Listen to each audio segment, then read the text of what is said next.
A gente continua acompanhando aquele caso absurdo registrado por um morador vizinho. Lembra dessa imagem aqui, ó?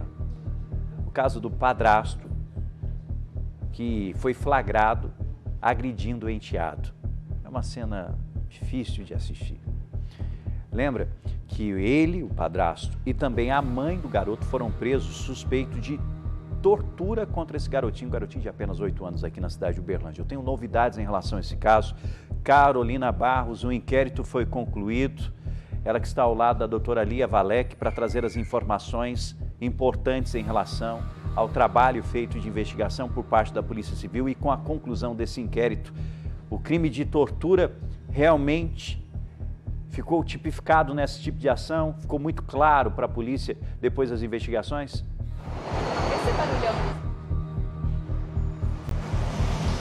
Rafa, ficou sim, viu? Os dois já foram indiciados, concluído o inquérito da Polícia Civil e a gente aqui com a doutora Lia Valek justamente para dar mais detalhes sobre esse caso que chamou muita atenção. Foi registrado no início de fevereiro no bairro Santa Rosa, inclusive registrado por câmeras de segurança por meio de uma vizinha que ficou bastante chocada e acabou então chocando toda uma população quando uma criança de 8 anos foi vista sendo obrigada a comer graveto e também mastigar pedras. Essa era a investigação, né, e que já foi concluída então pela Polícia Civil. A gente fala com a doutora Lia. Boa tarde, seja muito bem-vinda ao Balanço Geral. Como é que fica a situação dessas duas pessoas? Então, elas foram indiciadas, ambas pelo crime de tortura, mas ele na modalidade tortura-castigo, que assim a gente chama no direito penal, uma vez que esse intenso sofrimento físico que foi causado a essa criança e mental se deu como uma forma de aplicação de um castigo. O próprio padrasto admitiu nas suas declarações que o objetivo era punir a criança por ela ter respondido ele. E a mãe em razão da omissão, uma vez que ela teria o dever de evitar, né, como responsável legal, como mãe dessa criança, teria o dever de evitar que ele fosse submetido a essa situação. O inquérito também apurou que no mês de novembro, em meados do mês de novembro, essa criança teria sido agredida e foi lesionada. Então, nós conseguimos evidências, provas de que essa criança tinha uma lesão nessa época e que ela declarou para uma pessoa próxima de e essa pessoa foi ouvida e confirmou que essa lesão foi causada pelo padrasto. Então, o padrasto foi indiciado pelos 2 crimes. Os dois permanecem presos em Uberlândia? Sim, a prisão deles foi convertida em prisão preventiva e eles permanecem presos até a data de hoje. Vale a gente ressaltar, ficou claro ali nas imagens registradas que houve um excesso, mas isso comprovado nas investigações? Não houve um excesso. Nenhuma criança pode ser castigada, né? Nenhuma criança pode ser punida porque respondeu, né? As formas de educar, né? Que fique claro, não são essas. Então, houve a prática de um crime muito grave contra essa criança que, inclusive, o que nós conseguimos evidenciar é que não foi a primeira vez que isso aconteceu. Esse fato, né? Mais escandaloso, né? Que deixou todo mundo perplexo, foi nessa data, mas essa criança vinha sofrendo várias violências.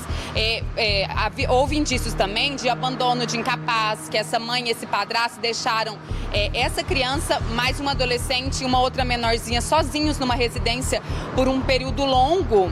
O irmão de 16 é quem cuidava das crianças, enquanto eles estavam morando nesse apartamento, isso vai ser apurado, principalmente quando esse adolescente conseguir, né, prestar o depoimento especial dele em juízo. Ele provavelmente vai confirmar tudo isso, que a delegacia não pode, né, devido a uma previsão legal, fazer essa oitiva, a não ser que fosse feita, né, na forma de uma escuta especializada, que não há, né, nesse momento aqui no município de Uberlândia, não há esse tipo de serviço. Então esse adolescente vai ser ouvido e talvez possa confirmar. Então vamos ter evidências de um outro crime também. Mas as investigações mostraram que esse menino, ele vinha sofrendo outras agressões, né? Não conseguimos provar as lesões anteriores, a não ser essa do mês de novembro, mas que ele sofreu outras lesões, que ele era obrigado, que ele ficava como responsável pela irmã mais nova, era ele que dava mamadeira para a criança, ele que trocava a fralda. Então, assim, essas crianças estavam muito expostas a situações de risco, né? Porque O que as pessoas que conviviam informaram é que eles eram, né, usuários contínuos, né, de drogas ilícitas, então não prestavam o devido cuidado para essas crianças. E é bem importante a gente frisar também que essas crianças agora, com as pessoas responsáveis ou que deveriam ser responsáveis por eles, mãe e padrasto presos, eles já estão deixados em segurança.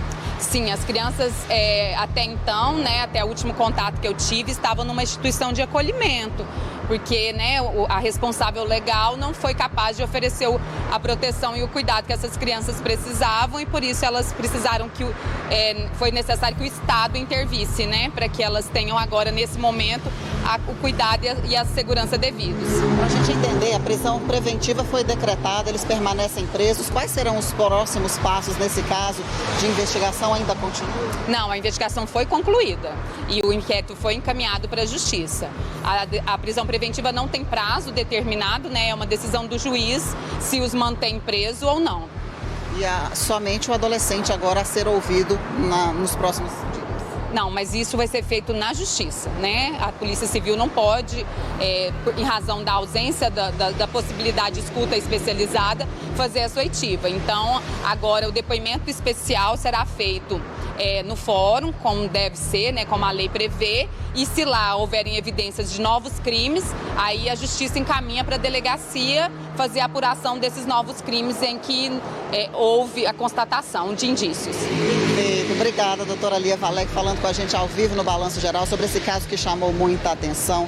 Teve uma grande repercussão, registrado no início de fevereiro no bairro Santa Rosa, o padrasto claramente sendo visto pela imagem registrada por uma vizinha nessa situação de maus tratos à criança, né, obrigando a comer gravetos e também mastigar pedras, isso na própria confissão dele em depoimento à Polícia Civil. Agora, o que chama muita atenção é a motivação dessa agressão, né?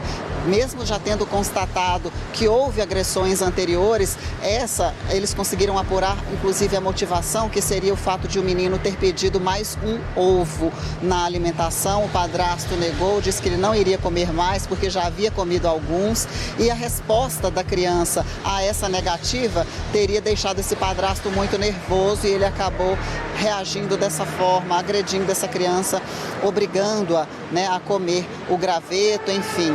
Toda essa situação tendo sido constatada e já concluído o inquérito da Polícia Civil, essas crianças foram levadas pelo Conselho Tutelar para um abrigo, para uma família acolhedora que está cuidando deles. Caso haja algum parente mais próximo, comprovadamente sendo parente próximo, poderá ficar com a guarda dessas crianças, mas o fato é que elas estão em segurança e é isso que importa. Um adolescente de 16 anos, uma criança de 8, que é a que aparece sendo agredida, e um bebezinho de 2 meses, Rafa. Aí, Carol Barros trazendo as informações. Obrigado, doutora Lia Valec, também trazendo todo o trabalho que foi feito pela Polícia Civil e a conclusão de toda a investigação. Lembrando, crime de tortura, dependendo, a pena pode chegar a 8 anos de prisão.